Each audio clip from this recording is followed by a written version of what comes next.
and why they rely upon rangelands. Like Justin said, my name is Matt Allshouse. I work for California Audubon.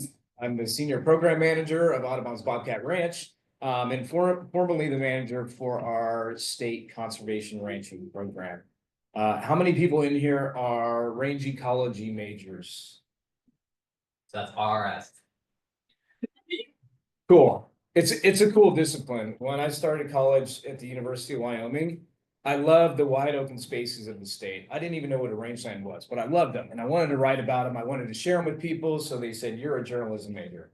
After 2.5 years of studying journalism, I realized I didn't want to write, but I still love those places. And I found this major, rangeland ecology and watershed management.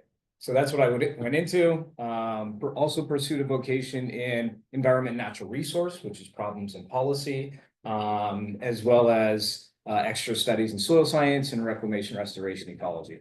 So straight out of college, I went to work for a private consulting firm and basically did oil and gas restoration throughout the Intermountain West.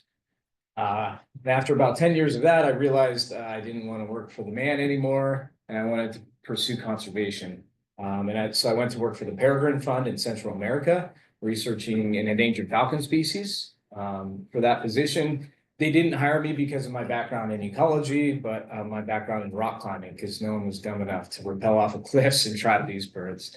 But that's what started my passion for birds and thinking about the habitats that birds rely upon and how a lot of these are working landscapes that also provide food. So when I heard about this position with Audubon that had soil science, it had plant biology, ranching, I grew up on my parents' ranch, and it included birds, I was all about it. So I moved from the least populated place in the country to the most populated place, and 5 years later, I'm still here. So just a little bit as a background for not just our program, but using ranching as a conservation strategy. It used to be that conservationists and ranchers were on two different sides of the spectrum. You know, they didn't think alike. People thought grazing was bad for the landscape. In some instances, it can be. And you know, ranchers thought that environmentalists didn't know what was going on because they were the ones that were on the landscapes. So we know that these private lands provide a lot of things other than the food that we eat. They provide habitat for birds, which is really important for our program, but also these other ecosystem services. So they store carbon. 90% of the water in the Central Valley of California, which produces 1/3 of the country's food, flows through rangelands. They produce a bunch of our food, fiber, open space, but there's very few economic incentives for ranchers for stewardship of their land. Like they aren't getting paid to do good things, they're getting paid for beef, which is the byproduct of their stewardship. So a lot of the folks that I work with here in California are ranchers. They maybe don't even own the land they're on, they lease the land because they can't afford it, or if they do own the land is worth way more than they make every year from their products. So they're land rich and cash poor. Can anyone think of what someone who's land rich and cash poor might do to make money? Sell their land. Yeah, it's way easier to sell your land than to keep working your butt off trying to raise cattle and do good things for the land. So that's what's happening, and that's what we see. In California alone, we lose about 20,000 acres a year of rangeland. And that statistic is almost 5 years old now. So potentially it could be more. So we're losing rangeland, especially in the bathtub ring around the Central Valley, the Blue Oak Savannas, to production agriculture. So production ag is coming in big. There's also suburban development, energy development, as well as some other reasons that we're losing rangelands here in California.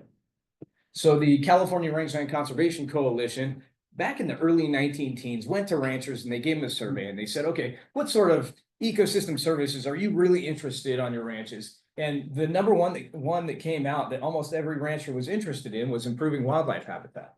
Like, I don't know very many people that don't like wildlife. Like, everyone likes it, especially ranchers. So they began to use ranching as a conservation strategy. And I really like this photo. I got it from my boss's archives, but you can tell by folks' haircuts and the colors they're wearing that people were using ranching as a conservation strategy a long time ago with their mullets and hot pink jackets. But Audubon started their Landowner Stewardship Alliance program in 1999, where we started working with private landowners. The ranch that I live on and now manage, Bobcat Ranch, was purchased in 2007. And a bunch of other organizations in the state are partnering with private landowners at a large scale, including some of these coalitions. Has anybody here heard about birds? They're not Yeah. Yeah, well, they're actually disappearing. So bird populations have been in precipitous decline for the last 50 years. We're trying to use birds as an indicator of ecosystem health, and we're losing them on a continental scale. Of these groups of bird or populations of inland bird groups that have declined, does anyone notice something from this graph? There's like two main things. Well, the red line is grassland birds. Grassland birds have declined more than any other group of birds. And I guess I won't ask folks why, but we know why. It's because they're losing habitat. So grassland birds, a lot of them historically lived in the Midwest. Well, that's all great arable land for production ag. So they're losing habitat for production ag, in particular to grow things like corn and soy. Corn and soy that's grown to feed cows in feedlots. So it's a weird dynamic. We take away birds' original habitat and then we're using it to feed cows that would normally be grazing on these native landscapes. The other thing that jumps out at me in this graph is wetland birds went up. Can anyone think about why wetland birds went up? Does that have to do with the North American Wetlands Conservation Act? I noticed that it starts increasing right around when that action. Did you say the Wilderness Conservation Act? What? Oh, wetlands. Yeah, we started protecting wetlands. We realized wetlands were super important. We started protecting wetlands, and the birds that utilize them reverse the curve. So we know it can be done with proper programs. This is just another graphic to show you about birds and their declines. So back in 2020, Audubon developed an online model called Survival by Degrees, and it's kind of cool. You can go online and look at it and adjust different factors. It's a pretty neat interface, but they looked at these major threats to birds hemispherically or on a continental scale. Most are exacerbated by CO2 in the atmosphere. So sea level rise, urbanization, crop expansion, extreme spring heat, wildfires, and spring drought. So they put those factors into this model, and they looked at the distribution and habitat utilization of every inland bird species in North America. And then they plotted how, based on incremental increases in temperature, 1 degree centigrade and 3 degrees centigrade, how that would shift the habitat and range of every bird in North America based on those specific threats. Now, the one that I like to use it as an example is one of my favorite birds. It's the western meadowlark, not just because it's the state bird of Wyoming, it's the state bird of 5 other states. It's because it's an iconic species. You see them in healthy grasslands everywhere. I think it's a little ironic their Latin name is Sternella neglecta because we've been neglecting the western meadowlark. But based on that model, if you have a 3 degree centigrade increase in temperature, the western meadowlark will be extirpated from California. It's our most common grassland bird species, an icon of healthy grasslands and rangelands, and we might lose it. So to me, that's like the striking thing that I sort of think about. And when we dive a little bit deeper, populations of the western meadowlark fell by 3% a year for almost 50 years. That's a cumulative decline of 89%. They're still the most common grassland bird species. And so you go out and like the way I wrap my head around that is I go out and if you see one meadowlark on a fence line 50 years ago, there was 10 there. There was tenfold more western meadowlarks. The reason is because they're a grassland obligate. They nest on the ground. They need healthy grasses. They forage on the ground. They get seeds from grasslands. So their status is a common bird, but they're in steep decline.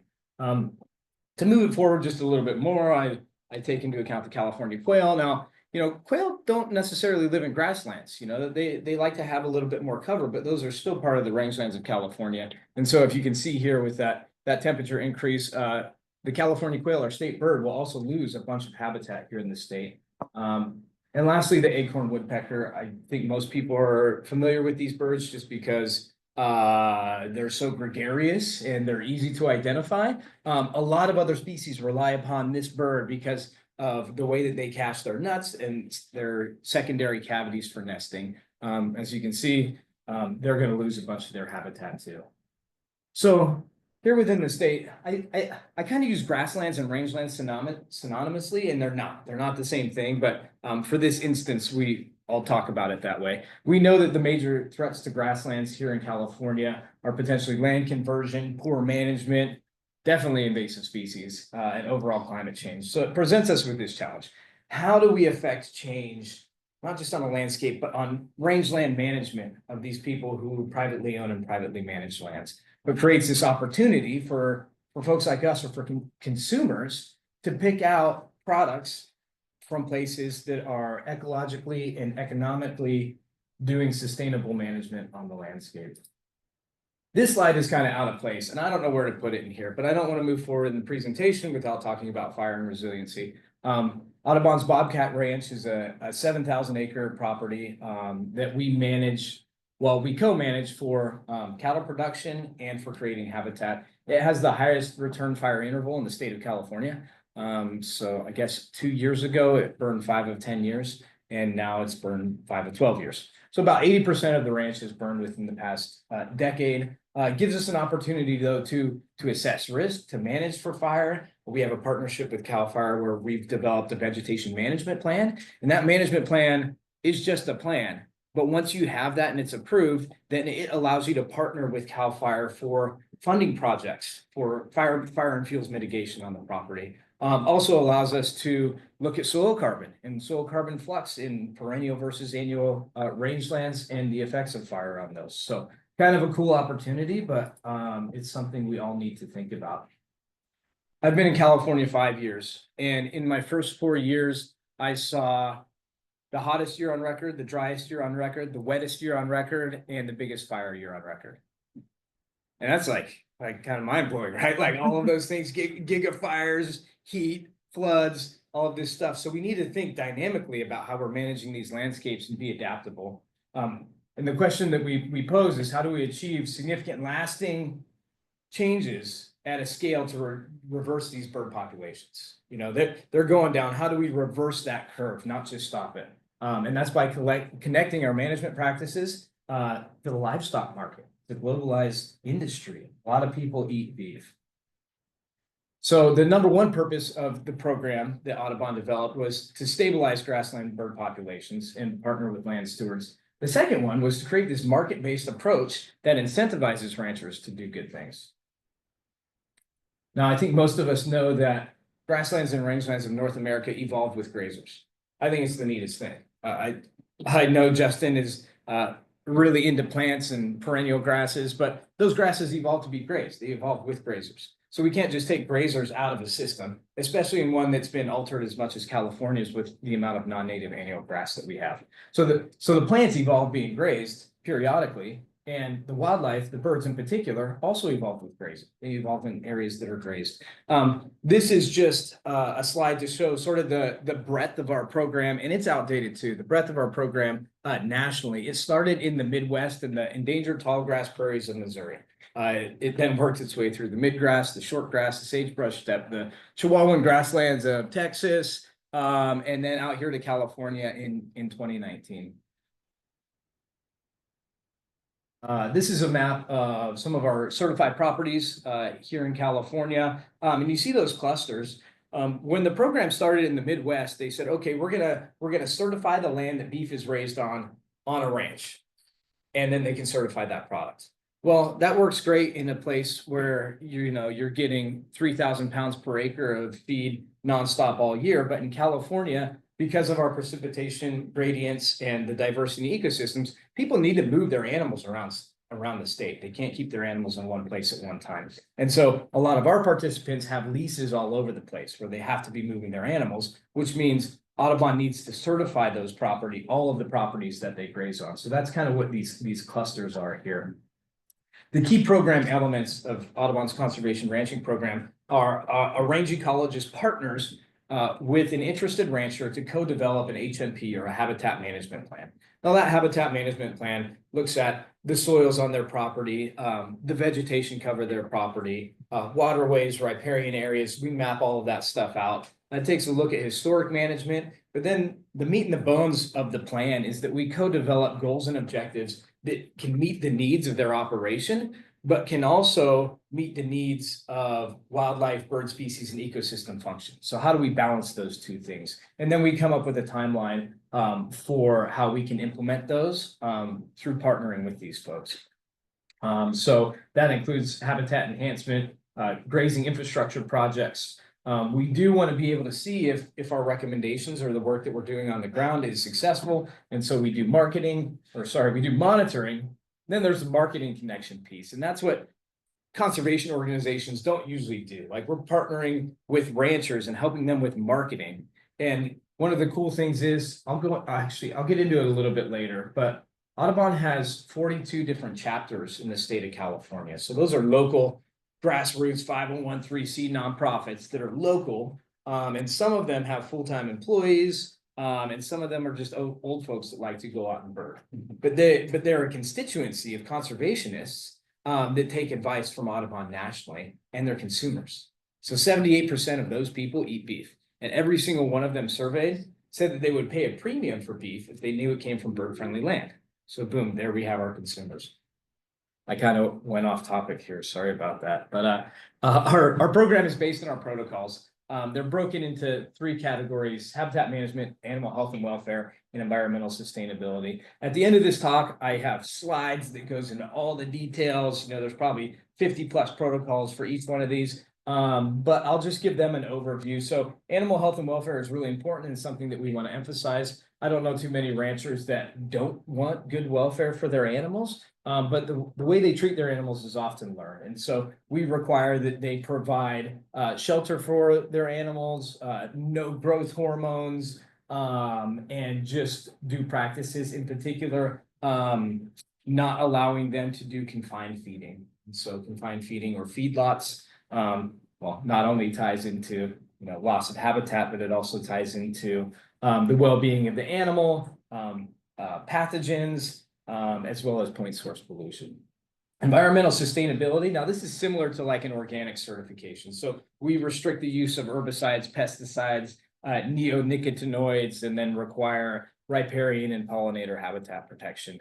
Habitat management is the piece of our certification that sets Audubon's aside from any other, because we dive deep into habitat. So I've been to ranches here in California that are all organic certified, they're Global Animal Partnership certified, they're AGA certified, they have all these certifications, and you go out there and it's like a putting green or like the face of the moon. Like they're still not doing good things for habitat. So when people are in the market and they're like, oh, look at all these certifications, they must be doing good things. That isn't necessarily the case. And so that's why we bring this habitat management component to our program.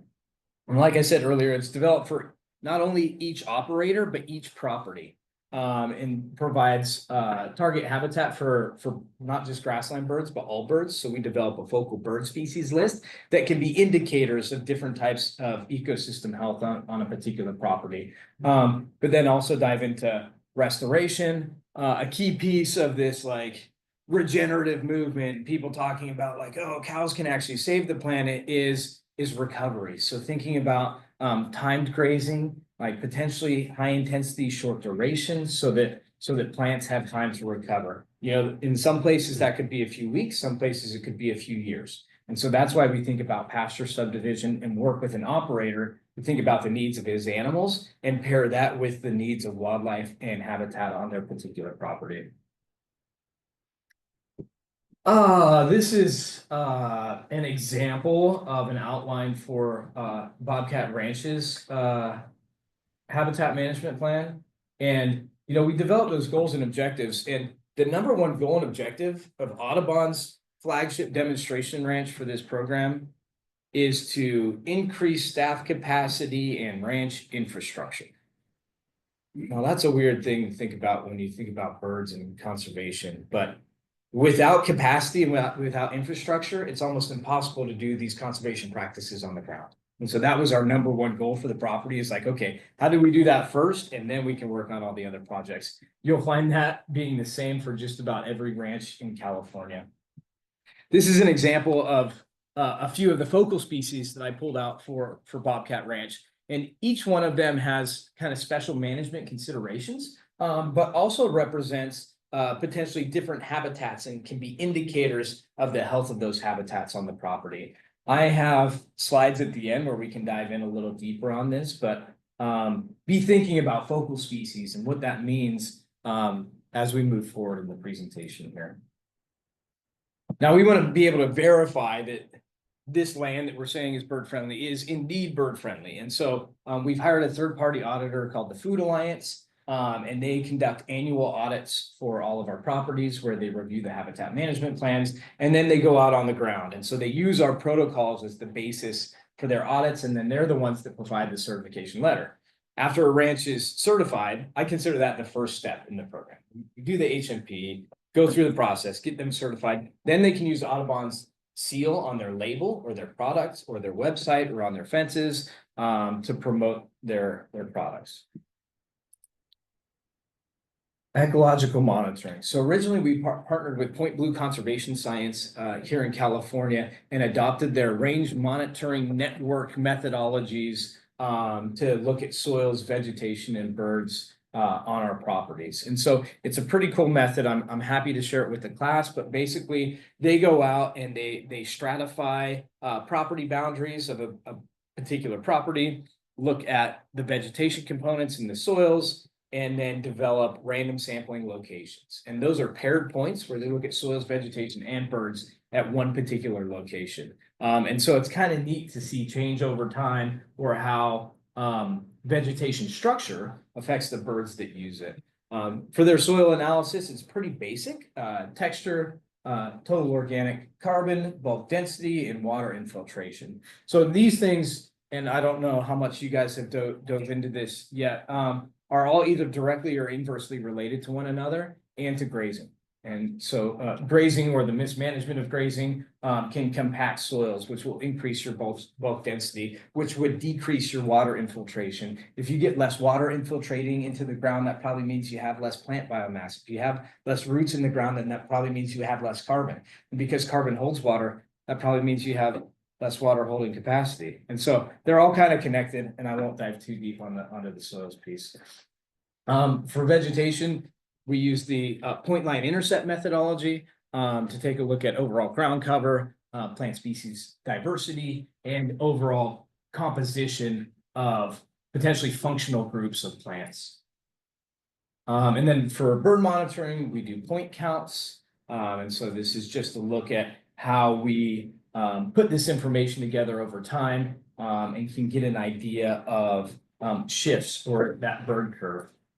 Now, Audubon's national science team, they went to their think tank. They're like, okay, we have to be able to show that this program nationally is doing better than other places because bird populations are declining everywhere. So if you just look at a certain ranch and you're like, oh no, bird populations are declining there, it might not be directly related to their management. Like bird populations are going down all over and birds can fly.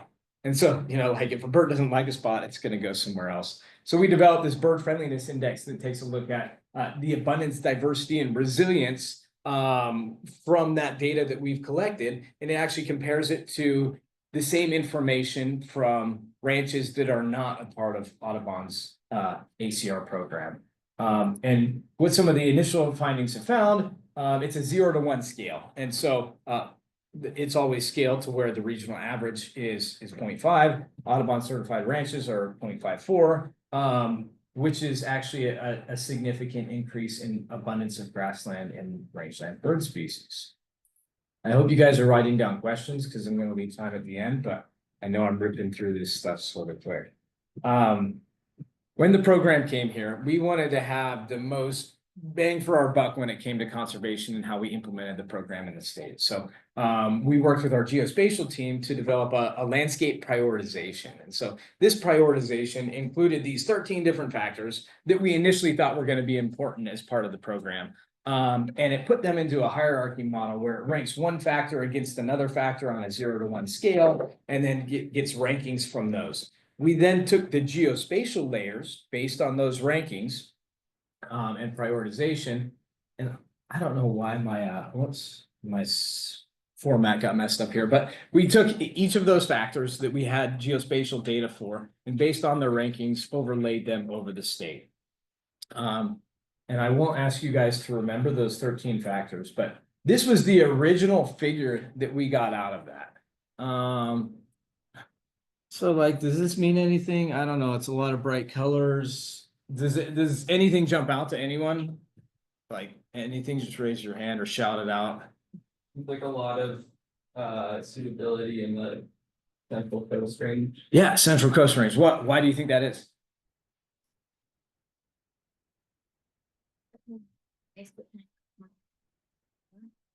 I mean, compared to the North Coast, it's not more moist. But maybe not, I don't know.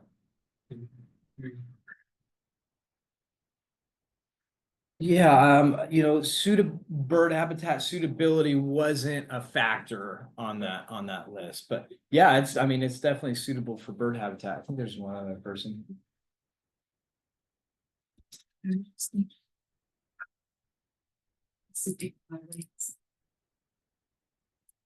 Pacific flyway is important, and a lot of birds on the coast will migrate along the coast, but I don't know if that's it.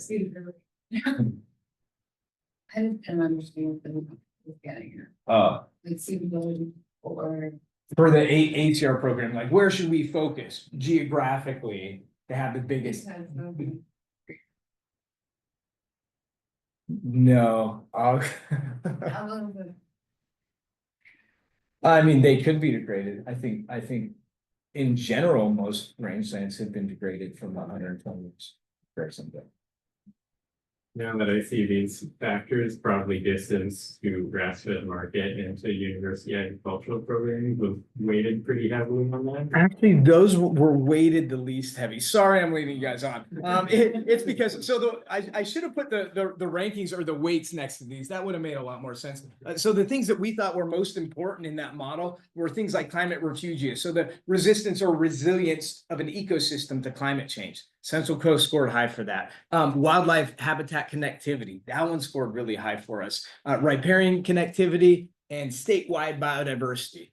Those were kind of the highest ranking ones. And the Central Coast is really high for all of those. And so that's why the model expressed the Central Coast. Sorry, I didn't explain it more. And then, you see the red, and I don't like these colors, but the red is like the Central Valley. And so those are areas that potentially are already degraded or at risk of conversion or have been converted. And so that's just kind of the thing we came out with, where it was a cool exercise. And I think the point is what we learned in the exercise. So now we're revamping it. We pulled out just the rangelands of California. We should probably exclude the deserts because we don't really want to talk about grazing deserts too much. So that'd be like all of this. And so this is the same model with different colors. And now we're going to go back and look at the factors that were important and maybe add others. We can't do this. The program for the first 4 years was just me. And as we had ranches all over the state, we can't do this work without the partnerships that we have. And so it's really important for us to form partnerships. And originally, we thought that we should meet up with resource conservation districts.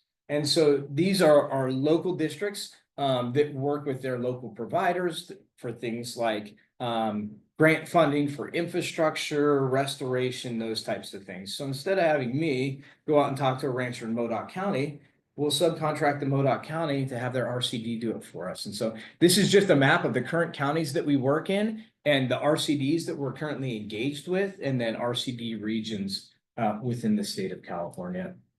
I mentioned earlier the Audubon chapters here in the state. This is a map of Audubon chapter coverage of California. Pretty much the whole state has people who like to bird out there. So again, the current overlap between chapters that we work with and counties that we work in. Also, a lot of these birders are experts and can conduct point counts. The most expensive part of our program is the monitoring. And if we can have volunteers that want to go out and bird in a new spot that's private property and collect valuable information for us, that could be a win-win for everyone. Lastly, the networking piece. So sharing the story that grazing isn't always a bad thing if you do it the right way, and that consumers can have a direct impact with the food that they purchase on the land that it comes from. I think back in the early 1940s, Aldo Leopold, does anyone know Aldo Leopold? He wrote an article for Audubon magazine. It's called Land Use and Democracy. And he basically asked, he's like, well, if you live out in the country and there's two dairies right next to one another, and they both have good milk, and one of the dairies is all mud, has no place for the cows to go, and no wildlife habitat, and the other dairy has beautiful grasslands and birds, who are you gonna buy milk from? It's pretty obvious. You want to buy milk from the person who's doing the right thing. And so that was like a consumer choice. Like it's land use and democracy. So I thought that was kind of random that it was in Audubon magazine. Anyway, then being able to tell the stories about grazers, soil health, reducing runoff, and all of the other reasons that potentially grazing isn't just compatible with habitat and rangelands, that in a system that we have now, it's essential for plant species diversity. This is an opportunity for chapter engagement. So obviously we have the program is national, and so we have a map if people are interested, and it's just an interface online. People can go and see, oh, where can they buy the product? What restaurants are selling it? Can they buy it online? Can they buy it direct from our producers? I won't dive into the birds and business piece too much. And, you know, this cycle here is kind of how we think about things. We're rewarding good practices, which creates bird-friendly habitat. We conduct our monitoring, and then that empowers consumers to do it all over again. This photo is a rancher that I work with outside of Farmington. So Farmington is southeast of Sacramento. It's a pretty dry place. And this is Nora Harper. It's called the Orvis Ranch. This photo was taken in 2020 during the height of the drought. And as you drove up to their property, it was like barren landscape. You know, it's like 115 degrees out. Everyone was selling off their herds. No one could afford to buy feed. Their place is all organic. And you drove up, and as soon as you did, meadowlarks were flying everywhere. They still had their full herd. And they had the exact same conditions as everyone else. It didn't rain once in February, which is historically the wettest month of the year. And it was all based on their management. They had the same amount of animals as everyone else did, and it just tied into their management, how they rotate animals and how they've been building up their soil carbon. And so I kind of like to use that photo to sort of tell the story. Next steps as part of the program. Well, we've gotten the funding from the Wildlife Conservation Board to hire more folks. So we now have 2 full-time range ecologists, an education and outreach coordinator, me at Bobcat Ranch, a director, and an intern. So we actually have a team that's working on this, but how many folks have worked with ranchers or in the ranching industry? Yeah, quite a few folks here. Equity, diversity, inclusion, and belonging is like kind of a hard thing to hit on when you think about an industry that's basically run by rich white men getting a premium for a product off of stolen land. It's a weird thing to wrap your head around, right? And so it's like, okay, how do we incorporate these key components into a program that's focused on this globalized industry? And so we're trying to think outside the box on ways that we can target disadvantaged communities, disadvantaged ranchers, potentially underserved ranchers. And, you know, that might mean women or first-time folks, or taking a look at communities. So if we hire someone to cook us food or to do events, then we're going to be targeting places that are underserved, as well as a bunch of other things. We want to engage with our partners to collaborate on our plans, monitoring and outreach, which we're actively doing, and it's one of the reasons that I'm here. Connecting consumers to their certified ranches. A lot of our ranches, they have to sell their beef at auction. And so, you know, they're getting whatever the auction price is. They're not tied in to a supply chain that can get their beef to a market where it can have our seal on it. We kind of want to change that, but they'll sell direct. And so you can go to the ranch and have them slaughter it and buy it direct from them. So connecting our local chapters with their local ranchers to create a community. Certifying more ranches and linking them provides ranchers the opportunity to share resources. You know, if someone has extra grass one year or animals, they can move them around because the animals have to stay on certified land the last 6 months of their life. Expanding retailers, and then trying to learn from the things we did wrong or the things we did right, and being adaptive, using adaptive management. So that concludes the first part of my presentation, and I'm happy to open it up. I have no clue what time it is, but I'm happy to open it up to questions, and then we could dive into specifics on local bird species, and I even have a little game we might do.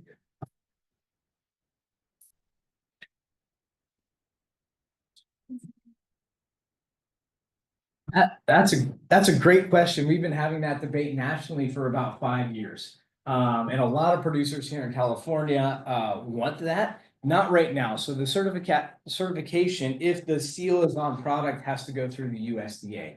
Based on our current protocols, it would exclude the majority of sheep operators because we don't allow certain types of dewormers. They're essential for a lot of sheep production. And so we're trying to figure out how we can work our way around that. We don't allow ivermectin for our cattle either, because ivermectin can have very negative implications for soil macro and micro invertebrates, in particular dung beetles.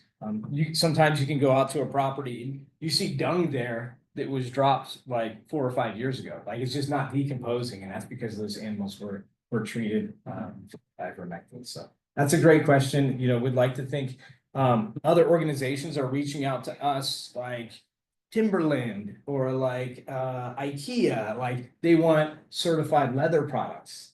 And so it'd be really cool to be able to tie into the fiber industry a lot. There's an organization here in California that basically has the same idea and components. They're called FiberShed. And so FiberShed gets big name companies like Patagonia to source their wool from sheep that are raised on sustainable land. And then they pay a premium, and part of that premium goes directly back to the rancher to do restoration work on the property. So I know FiberShed has a network around the Bay Area and Central Coast. How much like consumer outreach do you do, and like, is that more like surveying to see what people would want, like how you're communicating the conservation aspect?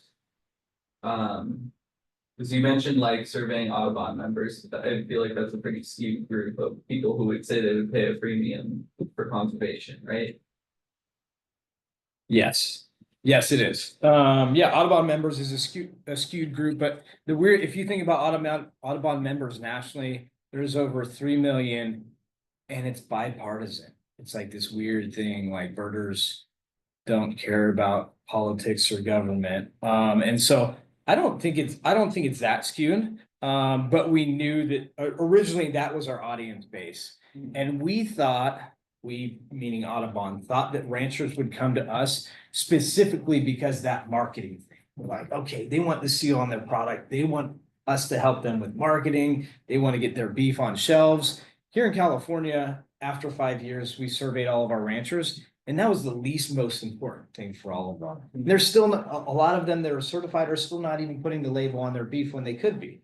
And we realized that the partnerships that we're creating and the relationships that we're building with ranchers is like the most important piece. So yeah, they want to be recognized for the good things they're doing on the land, but they want to partner with Audubon because we're known for bird conservation, and they want to be able to get the technical service that we provide and the free monitoring. Our program and certification is free for all of our participants. So we're the only free beef certification on the market, but we just require that people meet the protocols. So the marketing piece is hard. We hired a senior outreach coordinator specifically to try to answer some of these questions and continue with our marketing. A cool partnership that we have is partnering with inner city chefs in Sacramento to be able to source their food direct from ranchers and then serve it at their restaurants. And so that's kind of been a cool way to get our name out, as well as at like food festivals and wine festivals, that type of thing. Like local species of birds have seen the best responses to conservation grazing under the. That's a tough question to answer, but I'm probably going to dive into that here in a minute.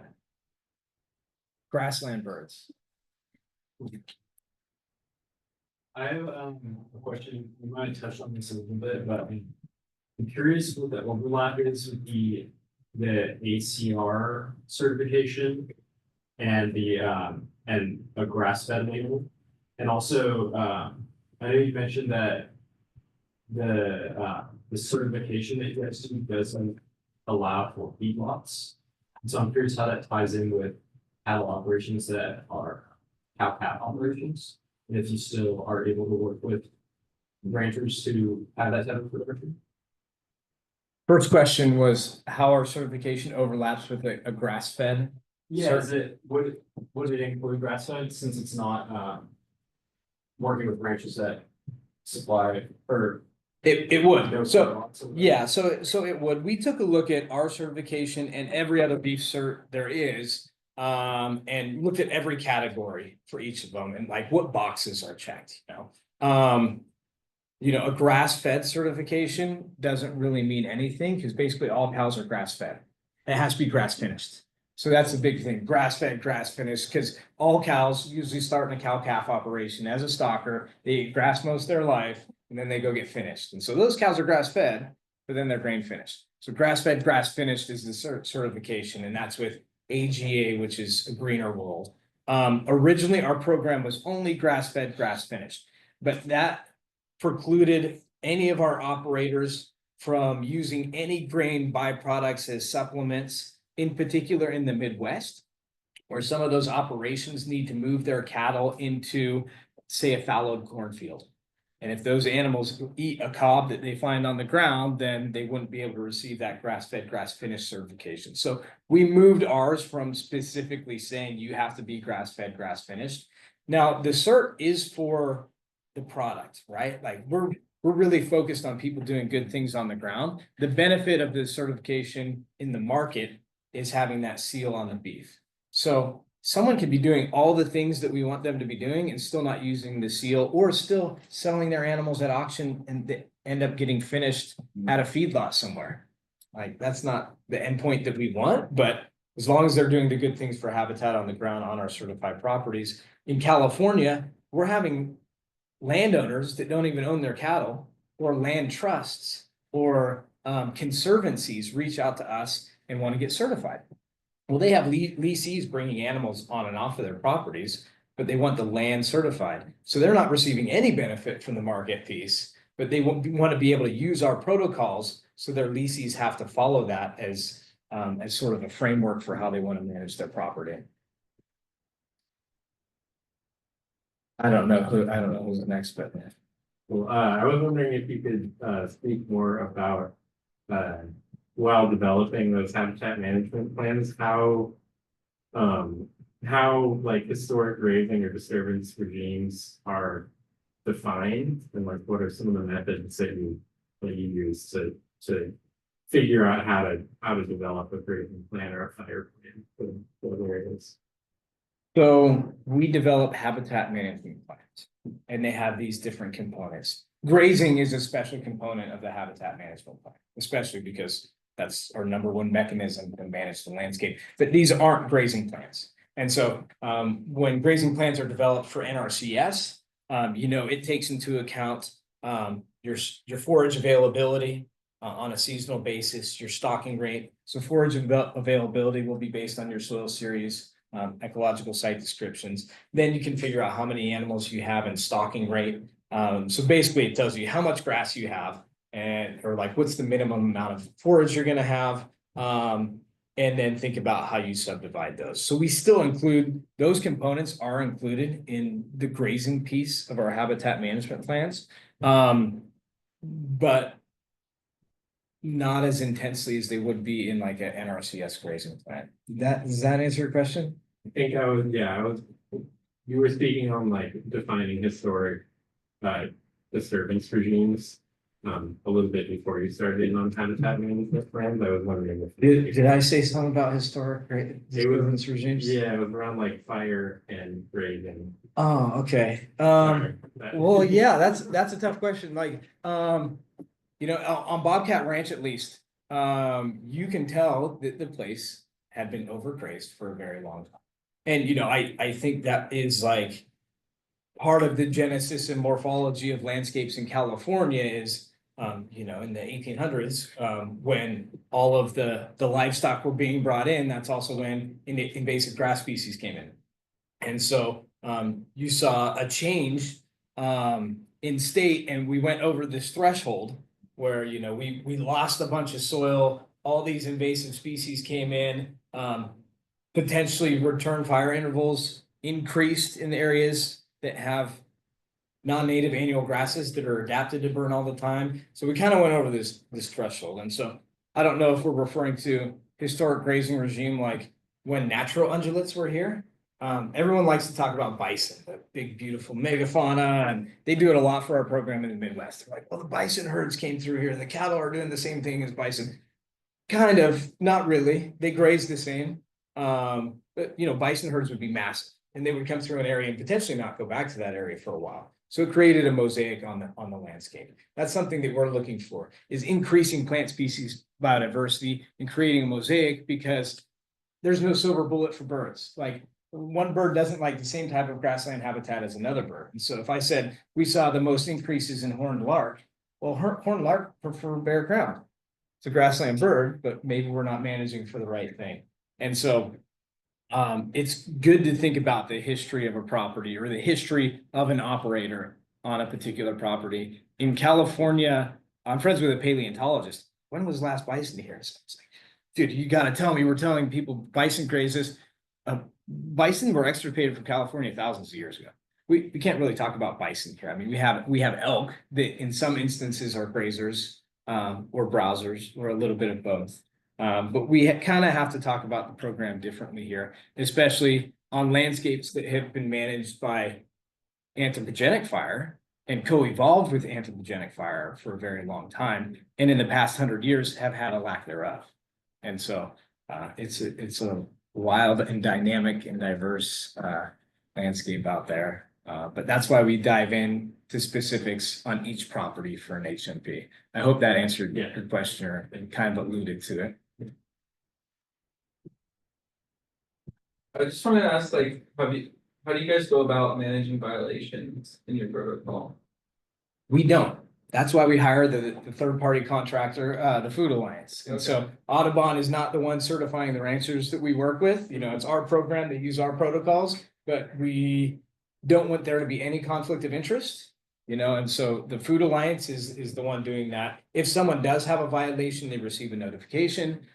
They have to provide a response on how they fix it, and then that's verified. Okay. I think you had a question. You said that you started out studying journalism. Did that affect like where you're at today? I think it definitely did, because I feel like now that I have a background in science, I could actually write about the places I love a little bit better. I'm too busy. How much time is there left? About 250 rated. Oh, we got half an hour? Yeah. Okay. Yeah, so I wanted to kind of go back to what you were saying about like the third party service that you guys use. How does like the process like first work when like a ranch wants to join like the program and they kind of have like certain things on? Do they have like a set time to fix that before they can get like investigated or whatever, like to get certified? Definitely, and I have more slides on that. But protocols are broken down by 1 year, 3 year, 5 year, and 10 year. So we're not expecting everyone to be able to do everything all at once. And basically the 1 year aren't the 1 year. The 1 year is what you have to do to get your initial certification. And that includes major things like protecting critical riparian areas, not using the pesticides, neonicotinoids, synthetic fertilizers, those types of things. We have one that a lot of ranchers get hung up on, is that every water trough has to have a wildlife escape ramp. It's like, oh, well, okay, like stuff sometimes can't swim, but that requires a lot of work, because these yearling animals that are grazing out on Bobcat Ranch, they drink between 20 and 30 gallons a day. And there's 700. That's 14,000 gallons a day of water that you need to provide those animals, which means you have to do a lot of infrastructure to get that water out there, and then having to put a wildlife escape ramp. So we're trying to think of ways that we can help ranchers with that. One of my friends worked with his local Girl Scout troop, and he has the cutest wildlife escape ramps. They've got little handprints and like seashells in them. But that's kind of a way you can work around some of those protocols. So is it more like a kind of thing, like once they like kind of put in like an application to join the program, they have like this, a year to do this, kind of like this set of protocols, and then 5 years to do this, that, and then so Yeah. on and so forth. Yeah, and that's part of the relationship building process. I thought I was gonna come in as an ecologist and do all this cool stuff, and instead I'm just managing relationships, basically, like that's my job. But yeah, if someone wanted to be a part of the program, we have an application, and they would reach out to me, send me back the application, and then based on that EDI and B component, we've actually developed a pretty rigorous ranking criteria. So the one problem we have here compared to Wyoming is that in Wyoming, they're like knocking on ranchers' doors to try to convince them to sign up. Here, we have more people that want to participate than we have capacity for or budget for. And so we've come up with a ranking process and like an RFP process based on people's applications. Then we rank them, we'll reach back out to them, engage them, learn more about their properties, collect all the data that we need for the habitat management plan. We submit that plan to Food Alliance, and then they submit a separate application to Food Alliance. Food Alliance does a desktop review, and then they schedule their on-site audit, and then they receive their certification. What is your capacity for California? We're actively seeking new ranchers and ranches. Our numbers have been kind of shifting around. So I actually don't know the total number of certified properties that we have. I would say on average, our certified operators graze on 4 different properties apiece. Yeah. And we probably have close to 20 certified operators. And the beef is good. I mean, it's surprising. On Bobcat Ranch, Audubon doesn't own animals, and we don't plan to. And so we lease our property to an operator that's super conservation focused. And he grazes on 4 or 5 properties within the area, and his beef is some of the best I've ever had. I wish I had enough to bring for the whole class, but I brought Justin some, so if he wants to share. And it just so happens, he's out there today moving animals based on this targeted grazing that we have. So he's moving animals from our Lindemann to our highway field, and his daughter is sitting in the class over here listening to me talk about it. So it's kind of funny. Audrey Klein is Adam's, our leasie's daughter. She's here. Cool.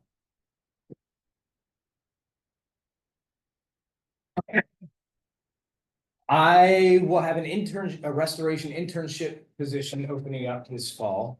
And then the ACR will also have an internship position. And we've approached kind of on the EDI and B thing too. We've approached our internships a little bit differently, where we let our interns choose what aspect of the program they want to focus on. And I'm like, I need someone pounding posts and like helping me pull barbed wire. But most people choose like the communications, education, marketing side of things. But yeah, we've been letting folks pick what they want to do. I mean, yeah, everyone needs soil scientists. If you find the grant funding, then I think we could definitely get.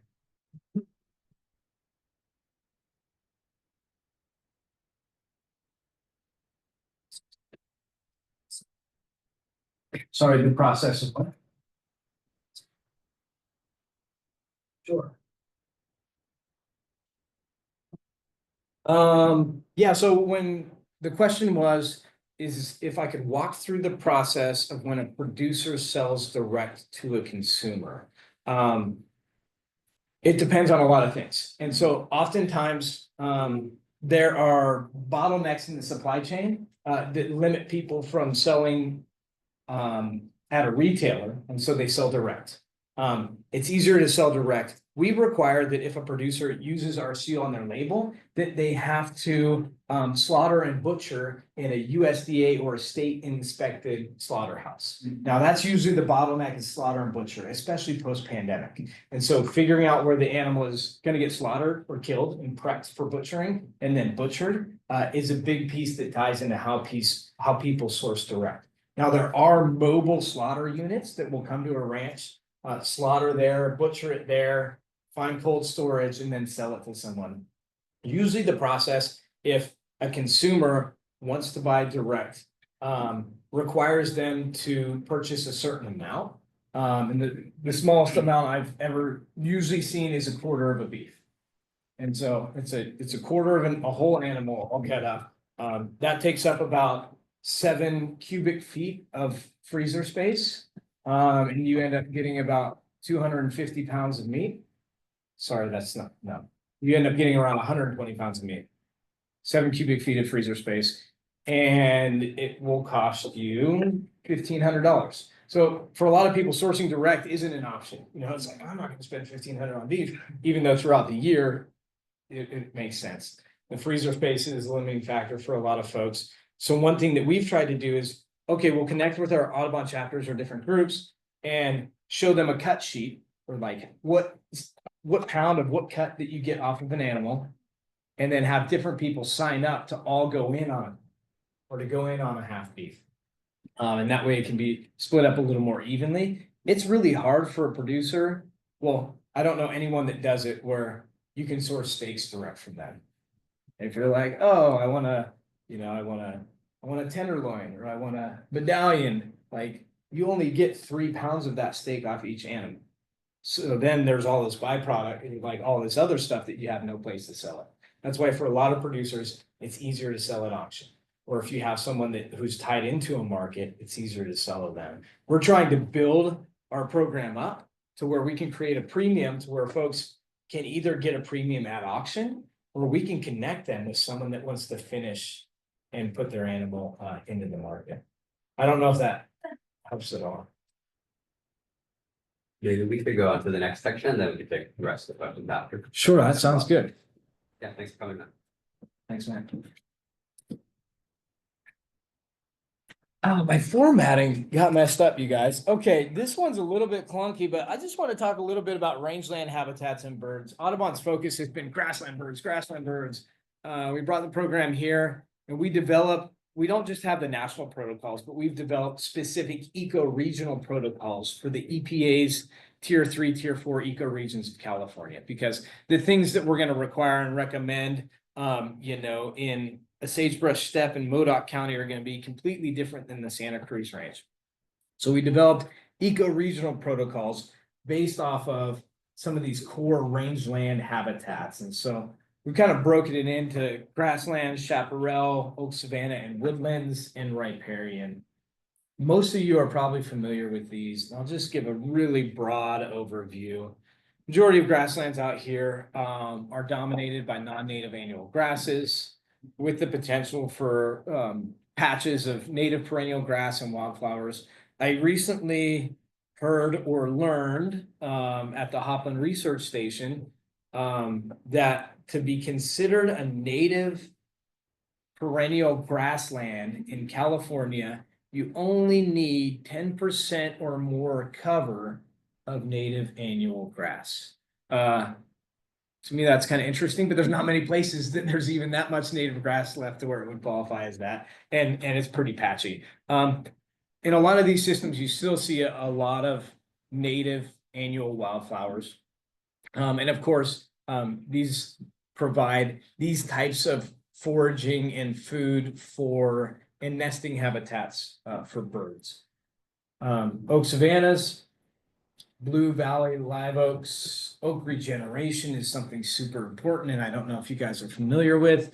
We're doing a lot of research on Bobcat Ranch because we're not really seeing any new oaks come up, and all of the old oaks are dying. It's a really interesting thing, and so that's one of our focuses. For a long time, people thought that seedling oaks weren't surviving because they're getting grazed. Cattle are grazing them. That probably is the case in some situations, in particular with set stocking rates. So you put the animals on a pasture for the entire year and you never take them away. So we're thinking about adaptive ways that we can rotate animals and graze particular pastures where we have seedling oaks when they're not leafed out. I mean, a cow, they actually have very sensitive mouths, and they can tell just based on the texture and taste of something whether it's worth actually chewing and swallowing down. Also, the oaks provide a ton of food and these nest cavities. So I'm going to dive into that in a minute, but it's super fascinating how many birds require their nesting substrate to be a cavity, but they can't make the cavities. They rely on another suite of birds to make the cavity. cavities. Chaparral, oftentimes this is mixed in a mosaic in some of these other systems, but it definitely provides a very different type of structure than trees or than grass, and that structure is key to habitat. Then riparian areas. So these are usually linear features, pretty skinny, but birds and animals from miles and miles around will rely on a particular riparian area. And so riparian areas are really important and also have a specific subset of birds that will only nest in thick, dense riparian habitat. This might get really dry, you guys, and so I might zip through it a little bit. Focal relates to the center or main point of interest. Audubon's main point of interest is birds. Okay, focal birds. Focal species, animals and plants that provide essential ecological function or are indicative of essential habitat conditions. So I listed those 4 essential habitats. Our focal species are indicative of those habitat types. Now, this is actually a really cool model here on how they develop focal bird species for California. I'm not going to talk about it though. We can just go into the birds. I can provide this, and this is being recorded.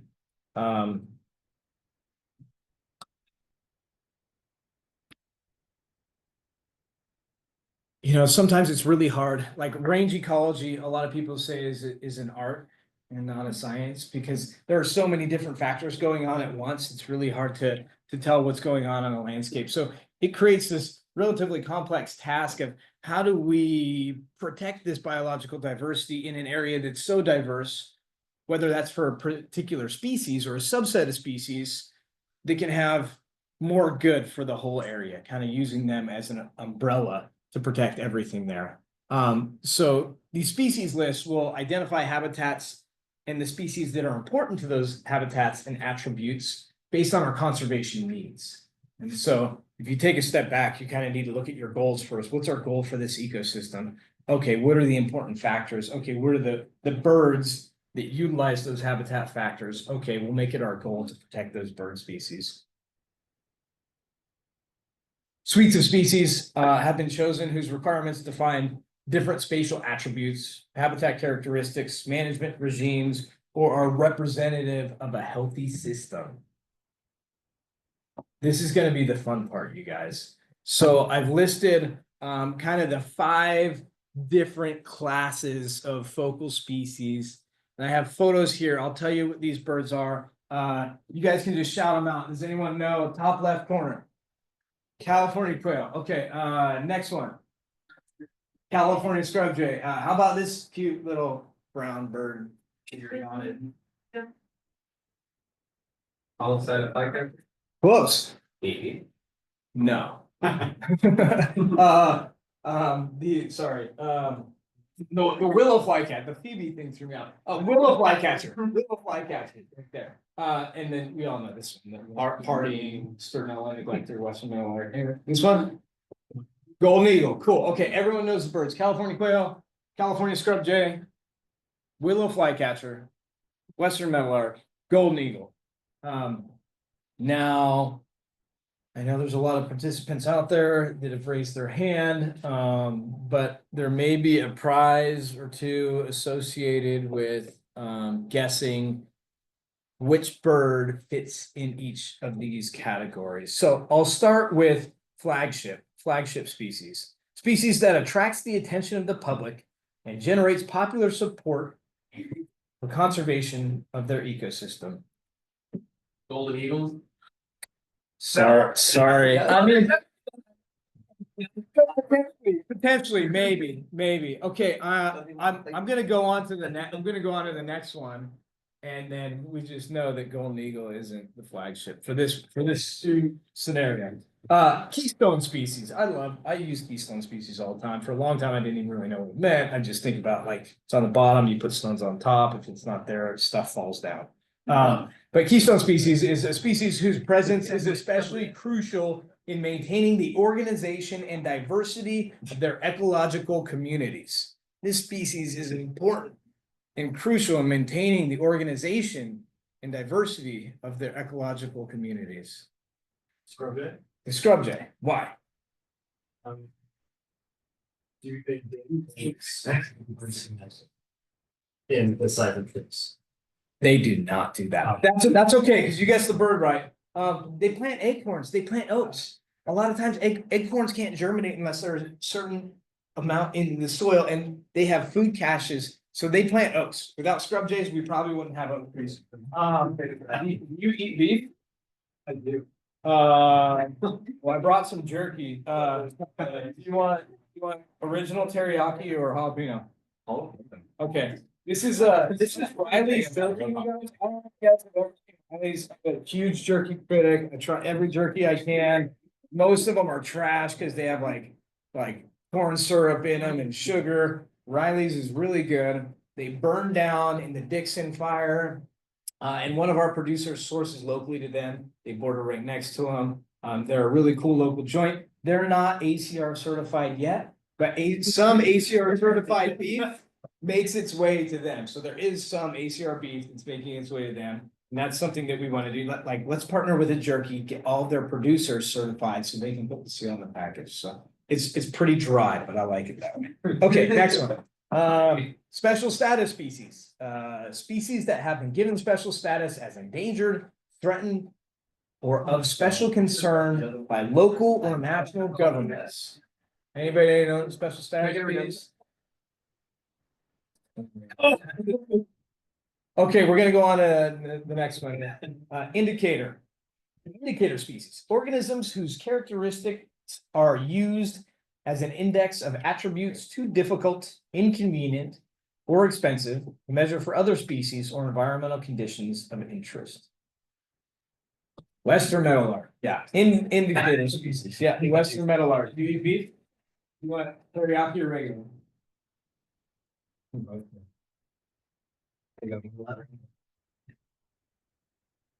Okay, umbrella species. I kind of mentioned umbrella earlier. Species requiring large acres of habitat, which if given sufficient protection, will provide for the needs of a larger suite of species occupying the same habitat. The golden eagle. Golden eagle, yeah. Well, that's all the turkey I brought, sorry. Does anyone want to guess what the special status species is? Yeah, the willow flycatcher. It's an endangered species. And there have been massive tracts of riparian land on the Colorado River watershed and in Southern California, protected just to protect this bird, even if it's not even there. So like the willow flycatcher doesn't really exist in that many places, even if it's not there, but if it's in its historic range, you protect that riparian habitat. All in some like that. Yeah, it's pretty soon. It's like the classic language. I've actually never heard, we could look it up on Merlin. I've actually never heard one.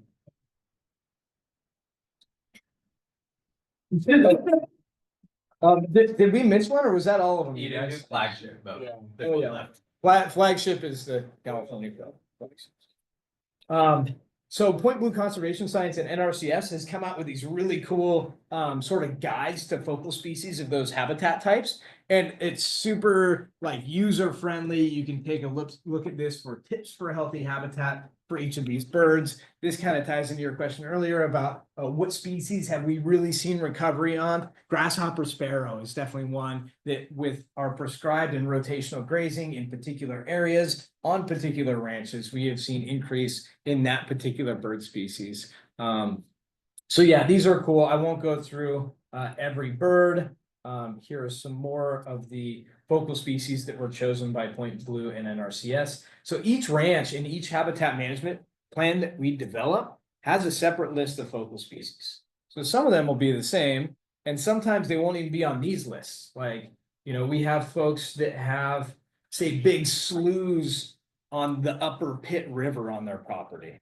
Well, if you're grazing cattle, like it's critical habitat for like nesting swans and sandhill cranes and waterfowl. So we might have waterfowl or shorebirds as focal species on a particular ranch's site. But for this instance, we're focusing on grassland chaparral and oak woodlands.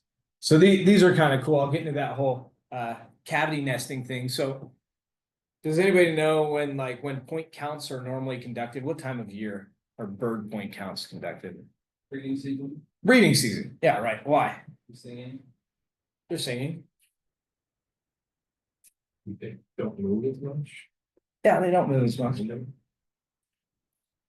They're breeding, like, that's what makes more birds, right? Like, we want to reverse the bird curve, and that's why nesting season, breeding season is so critical for a lot of these birds. A lot of our management recommendations will revolve around nesting and breeding because we want them to have more birds. And so, that's kind of cool. Those two were both correct answers.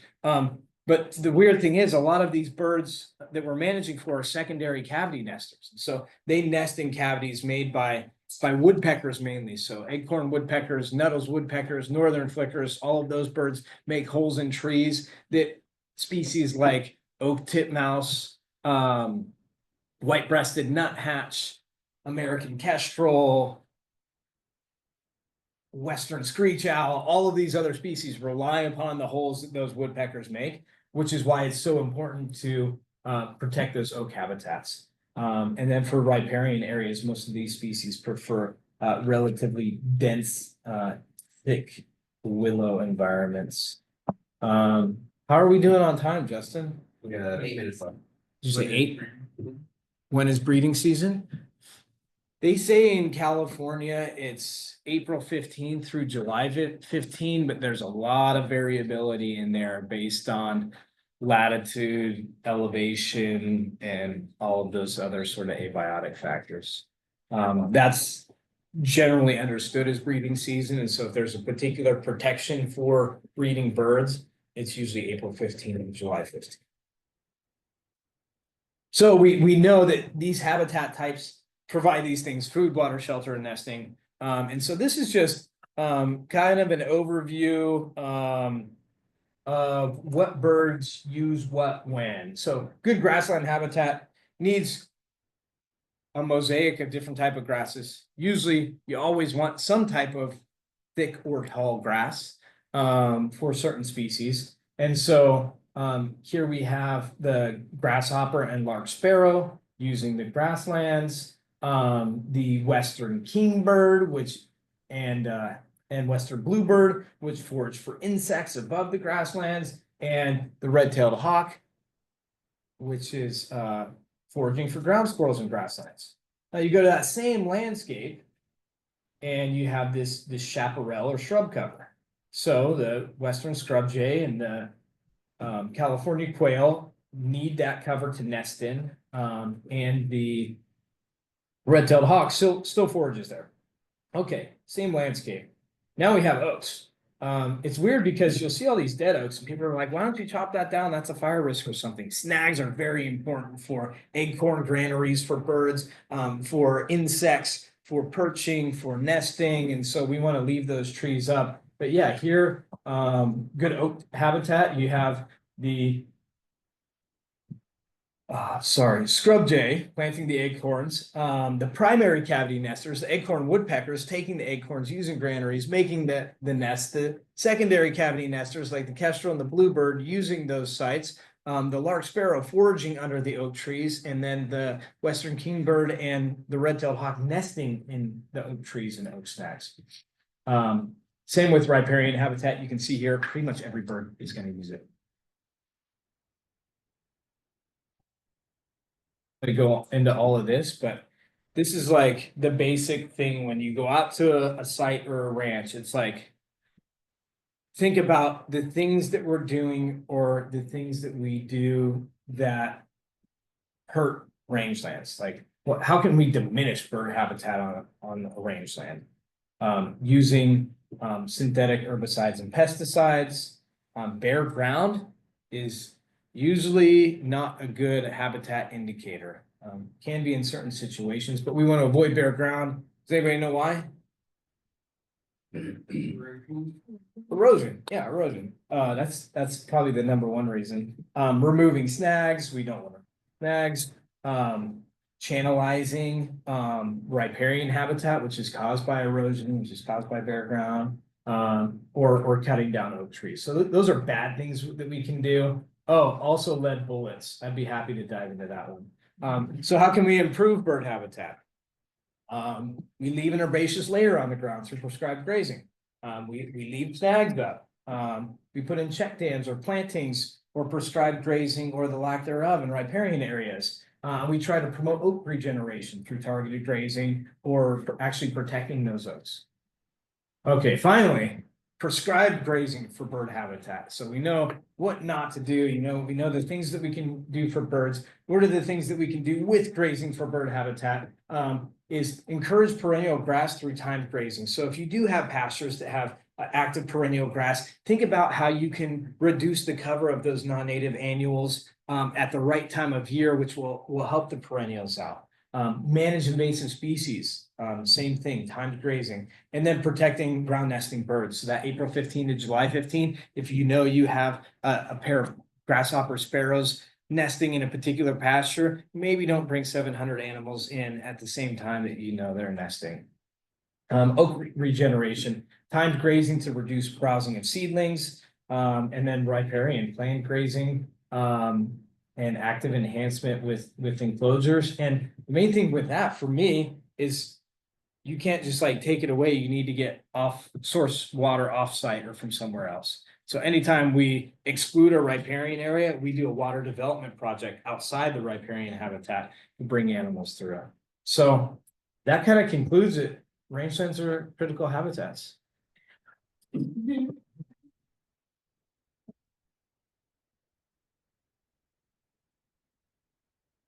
I don't know if we have any extra, I have all the time in the world, actually. I can go first. How do you feel about, what do you, how do you manage that? Depends on your ecoregion. Right, so Bobcat Ranch, everywhere I go in California, I try to think about what did this place look like 200 years? What did it look like before we had cattle here? At Bobcat Ranch, where I am, is this oak savanna, some big areas of grassland, and then just mature oaks, and that's kind of it. You're getting to some pockets of it where you start getting redbud and ceanothus and toyon and buckbrush and this shrub component. And I think historically there was more shrubs there. And I think that the fire regime and the grazing regime and other things has completely reduced that shrub component. Shrub encroachment in coastal grasslands can be bad with, but Baccharis, coyote bush, bush or brush, it comes in and it can take over some of these coastal grasslands, which are really critical for migrating grassland birds and raptors.